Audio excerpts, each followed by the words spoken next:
하나님이 사랑하시는 비산동교회 성도님들, 주일 하루 평안하였습니까? 오늘 우리에게 주신 하나님의 말씀은 출애굽기 23장 1절에서 9절 말씀입니다. 하나님의 말씀을 함께 읽겠습니다. 너는 거짓된 풍설을 퍼뜨리지 말며 악인과 연합하여 위증하는 증인이 되지 말며 다수를 따라 악을 행하지 말며 송사의 다수를 따라 부당한 증언을 하지 말며 가난한 자의 송사라고 해서 편벽이 되이 두둥하지 말지니라. 내가 만일 내 원수의 길 잃은 소나 나귀를 보거든 반드시 그 사람에게로 돌릴지며 내가 만일 너를 미워하는 자의 나귀가 집에 싣고 엎드려짐을 보거든 그것을 버려두지 말고 그것을 도와 그 짐을 부릴지니라. 너는 가난한 자의 송사라고 정의를 굽게 하지 말며 거짓 일을 멀리하며 무죄한 자와 의로운 자를 죽이지 말라. 나는 악인을 의롭다 하지 아니하겠노라. 너는 뇌물을 받지 말라. 뇌물은 밝은 자의 눈을 어둡게 하고 의로운 자의 말을 굽게 하느니라. 너는 이방 나그네를 압제하지 말라.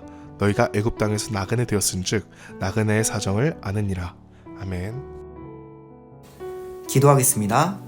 살아계신 하나님, 오늘도 하나님의 말씀을 통해 우리가 정의와 사랑을 함께 이루어가는 삶을 살도록 인도해 주시니 감사합니다.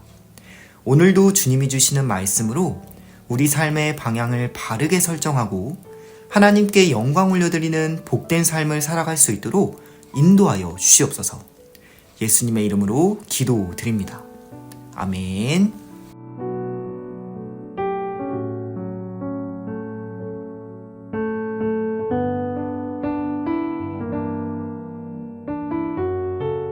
오늘은 계속해서 이스라엘 백성들에게 주시는 하나님의 법규들을 보고 있습니다. 우리가 마치 법대학생이 되어서 법전을 연구하는 것 같은 느낌이 들기도 합니다. 그런데 우리가 이러한 율법들을 보면 사실은 우리의 일상과 긴밀히 관계되어 있고 또한 우리 현대사회에서도 넉넉히 적용해 볼 수 있는 그러한 말씀이라는 것을 알 수 있습니다. 1절부터 보겠습니다. 너는 거짓된 풍설을 퍼뜨리지 말며 악인과 연합하여 위증하는 증인이 되지 말며. 아멘.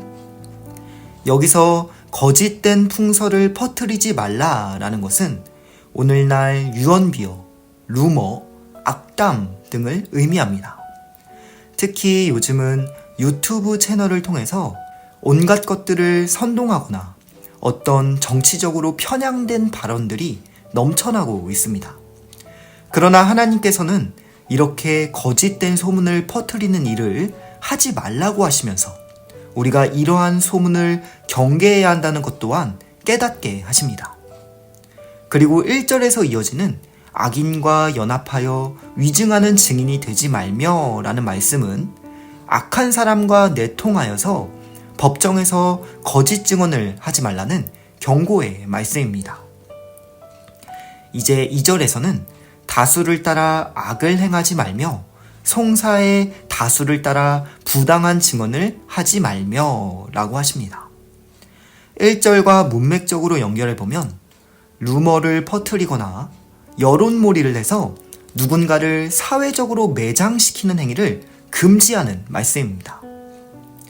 민주주의의 장점은 다수의 의견을 존중하는 데에 있지만 오늘의 말씀은 다수라고 해서 항상 옳은 것만은 아님을 깨닫게 하십니다. 미디어의 발달로 쉽게 선동이 이루어지고 정치적으로 악용되는 일이 너무나 많은 요즘에 우리가 분별력을 갖추지 않는다면 이처럼 다수의 편에서 부당한 증언을 하게 될 위험이 있습니다. 그러나 진리는 다수에 있는 것이 아니라 언제나 하나님께 있음을 늘 기억해야 합니다. 이제 3절입니다. 가난한 자의 송사라고 해서 편벽되이 두둔하지 말지니라. 아멘. 이것은 가난한 자라고 해서 무조건 그를 편들어서는 안 된다는 말씀입니다. 그렇다면 부자는 어떨까요? 부자 역시 마찬가지입니다. 성경 곳곳에서 부자라고 해서 무조건 그의 편을 들어주면 안 된다는 말씀이 강조되고 있습니다. 결국 재판은 부자이든지 가난하든지 부귀와 상관없이 언제나 의롭고 공정하게 이루어져야 한다는 말씀을 강조하고 계십니다.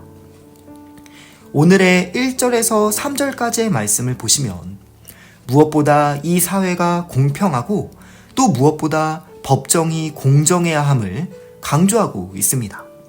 악의적인 증언은 금지되어야 하며 또한 사법의 정의가 반드시 지켜져야 한다는 것입니다. 이처럼 법이 공정하게 집행되어야만이 백성들이 그 나라를 신뢰할 수 있고 또 그러한 공동체를 신뢰할 수 있습니다.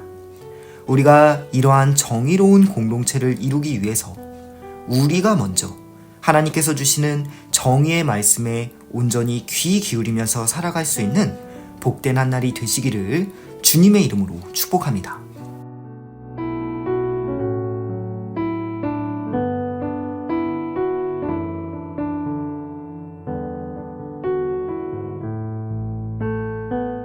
이제 4절입니다.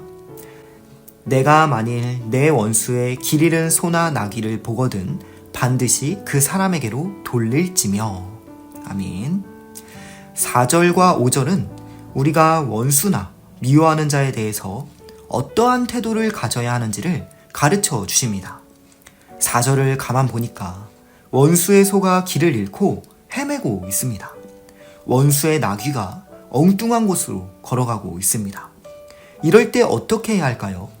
원수이기 때문에 아이고 잘됐다 이렇게 가만히 그냥 구경만 하는 것이 아니라 그 주인에게 돌려주라고 명령하십니다. 원수의 소가 길을 잃은 것이 보인다면 반드시 그 원수인 주인에게 다시 잘 인도해 주라는 것입니다. 또한 5절에서는 너를 미워하는 자의 나귀가 짐을 싣고 엎드려짐을 보거든 이라고 말씀하면서 동일하게 원수의 나귀가 엎드려진 것을 본다면 그냥 지나치지 말고 잘 도와주라는 말씀을 주십니다. 이것은 우리에게 있는 원수와 미워하는 자에 대해서 자비로 그들을 대해야 한다는 것을 가르쳐 주시는 말씀입니다. 이와 관련하여 주일 설교 중에 들었던 사마리아를 넘어야 한다라는 설교 말씀이 생각납니다. 그런데 그 말씀은 사실 신약 성경에서뿐만 아니라 오늘 본문에서와 같이 구약 성경 곳곳에서도 깊이 스며 있습니다. 오늘 본문은 원수의 고통과 불행을 즐거워하지 말고 우리가 친히 그들에게 자비를 베풀어주는 선한 사마리아인이 될 것을 명령으로 주시는 말씀입니다. 비록 원수의 고통은 우리에게 일시적인 쾌감을 주지만 안 준다고 하지는 않겠습니다. 일시적인 쾌감은 주지만 그러나 내가 하나님의 자녀라면 자비로우신 하나님의 자녀라면 아버지의 성품을 따라서 악을 악으로 갚지 말고 자비로 갚아야 된다는 것입니다. 그리고 이것은 우리가 하나님의 마음이 얼마나 자비롭고 너그러우신지를 신뢰할 때만이 가능해지는 일입니다.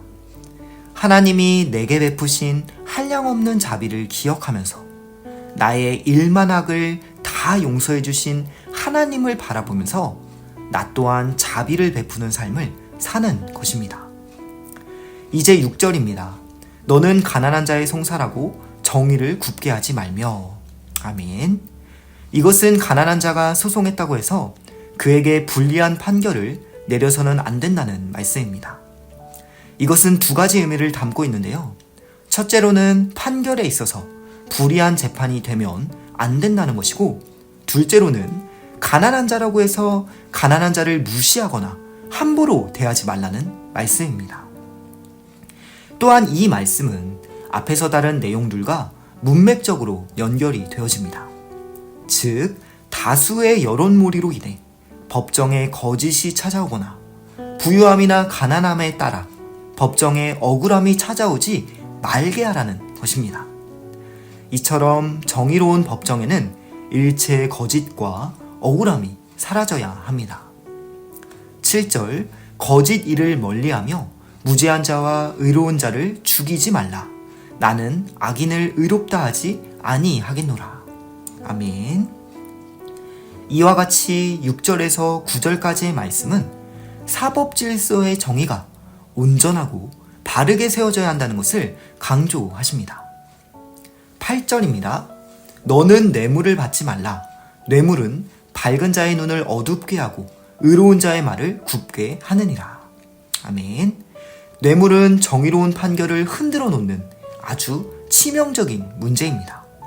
뇌물은 주는 사람도 받는 사람도 모두가 불의에 빠지게 되는 치명적인 죄의 뿌리이기 때문에 뇌물은 언제나 금지됩니다. 마지막으로 9절입니다. 너는 이방 나그네를 압제하지 말라. 너희가 애굽 땅에서 나그네 되었은즉 나그네의 사정을 아느니라. 아멘. 이 말씀은 어제 보았던 22장 21절의 말씀과 아주 똑같은 말씀입니다. 너는 이방 나그네를 압제하지 말며 그들을 학대하지 말라. 너희도 애굽 땅에서 나그네였음이라. 아멘. 이 어제의 말씀과 동일한 오늘의 말씀은 나그네를 압제하지 말라는 하나님의 자비의 명령이 반복되고 있지만 특별히 오늘은 법정과 관계된 의미로서 한 번 더 반복되어 사용되었음을 알 수 있습니다.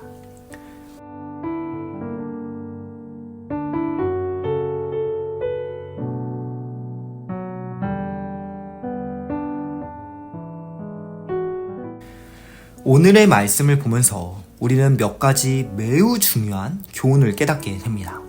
첫째, 정의로운 삶은 성도가 나아가야 할 삶의 방향성이라는 것입니다.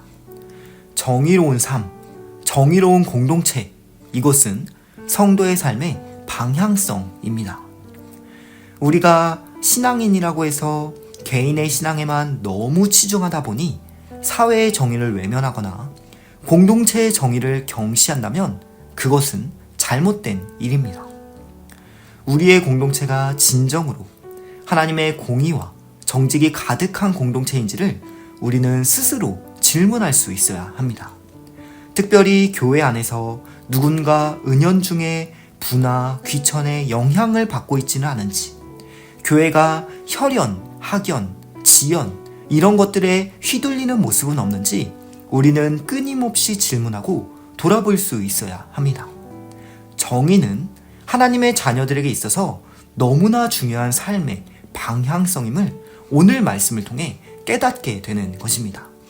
그러나 여전히 교회 밖에는 우리의 사회는 억울한 사람이 너무 많은 것 같습니다. 이것은 우리들만의 문제는 아니고 역사 속에서 반복되는 문제일 것입니다. 그러나 이제는 하나님을 경외하는 정치인들이 많이 세워져서 오늘 본문에서와 같이 원수 갚지 말라 그러한 말씀 명령을 기억하고 위정자가 힘을 얻으면 나에게 반대하던 세력에 대해서 보복하고 싸우고 이러한 일들은 좀 내려놓고 정의로운 나라를 위해서 내 원수까지도 사랑해 줄 수 있는 그러한 사람들이 많이 나타나게 해주시라고 우리가 나라의 지도자들을 위해서 기도할 수 있어야 할 것입니다. 또한 이 나라가 그렇게 진정으로 국민들이 억울하지 않는 공평하고 정의로운 나라가 될 수 있도록 우리가 나라와 민족을 위해서 함께 중보할 수 있어야 할 것입니다. 둘째로는 우리는 무엇보다 내가 먼저 하나님의 자녀로서 그리스도의 구속함을 입은 자로서 자비를 실천할 수 있어야 한다는 것입니다. 자비하신 하나님, 자비를 기뻐하시는 하나님, 우리가 자비의 하나님 아버지의 성품을 닮아서 이제는 나의 가정과 나의 교회와 내가 속한 공동체에서 넉넉히 자비를 베푸는 선한 사마리아인들이 되어져야 하는 것입니다.